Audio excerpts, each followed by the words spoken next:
नमस्कार, मी प्रतीक्षा. DNA मराठीमध्ये आपलं स्वागत. चीनमध्ये डुंगफुंग शहरात झालेल्या माउंट सोंगशान वुशू स्पर्धेत नगरची खेळाडू नयना खेडकर हिने कुंगफूमध्ये सुवर्णपदक पटकावले. या आंतरशालेय स्पर्धेत खेडकर हिने युनताई माउंटन इंटरनॅशनल स्कूलचे प्रतिनिधित्व करून उत्कृष्ट खेळाचं प्रदर्शन केलं. 5 दिवसीय या स्पर्धेत थाई आणि कुंगफूची स्पर्धा रंगली होती. या स्पर्धेत विविध देशातील खेळाडूंनी सहभाग नोंदविला होता. नयना खेडकर या मूळच्या नगर शहरातील असून त्या सध्या चीनमध्ये युनताई माउंटन इंटरनॅशनल कल्चर आणि मार्शल आर्ट स्कूलमध्ये थाई व कुंगफू या सँडाचा सराव करत आहे. त्यांनी या स्पर्धेत सहभागी होऊन उत्कृष्ट खेळाचं प्रदर्शन करून विजेतेपद पटकाविले. खेडकर या आंतरराष्ट्रीय पातळीवर खेळाडू म्हणून यशस्वी वाटचाल करत आहेत. सध्या गृहिणी असलेल्या लता खेडकर आणि निवृत्त पोलीस अधिकारी कैलासवासी निवृत्ती एनडी खेडकर यांच्या त्या कन्या आहेत. यापूर्वी देखील मध्य चीनच्या हेनान प्रांतातील झेंगझोऊ या शहरामध्ये झालेल्या 13व्या झेंगझू आंतरराष्ट्रीय शाओलिन वुशू महोत्सवात खेडकर हिने भारताचे प्रतिनिधित्व करत कुंगफूमध्ये रौप्य पदक पटकाविलं होतं. या यशाबद्दल तिचं सर्वत्र अभिनंदन होत आहे.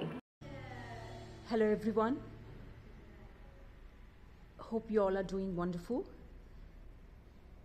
It's been short time. This is my second video for you from China, and I just want to say thank you so much for all of you for your wonderful wishes for the gold medal which I won in Dongfeng and Kung Fu competition. आणि मला तुमच्या सगळ्यांना मनापासून धन्यवाद द्यायचा आहे तुमच्या शुभेच्छाबद्दल. आणि डंगफंगमध्ये झालेल्या कुंगफू कॉम्पिटिशनमध्ये मी गोल्ड मेडल मिळवले आहे भारताचं प्रतिनिधित्व करताना. आणि ही खूप वंडरफुल ऑपॉर्च्युनिटी मला मिळाली. आणि 2 महिन्यामध्ये मी सिल्वर आणि गोल्ड असे दोन्ही पण मेडल मिळवलेले आहे. आणि मला सर्वांना थँक्स म्हणायचे आहे. हाच मेसेज मी तुम्हाला देईल की लाईफमध्ये नेहमी पॉझिटिव्ह राहा आणि तुमचे गोल्स आणि ड्रीम हे फॉलो करा. Thank you so much once again.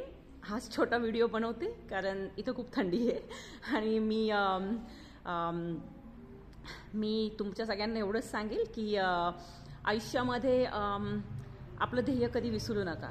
आणि ध्येय तुम्हाला एक फ्युअल देतं, एक एनर्जी देते. आणि ती एनर्जी ही तुम्हाला लाईफमध्ये पुढे जाण्यासाठी खूप इम्पॉर्टंट काम करते. आणि once again thank you so much and have a wonderful day ahead. Love you from China.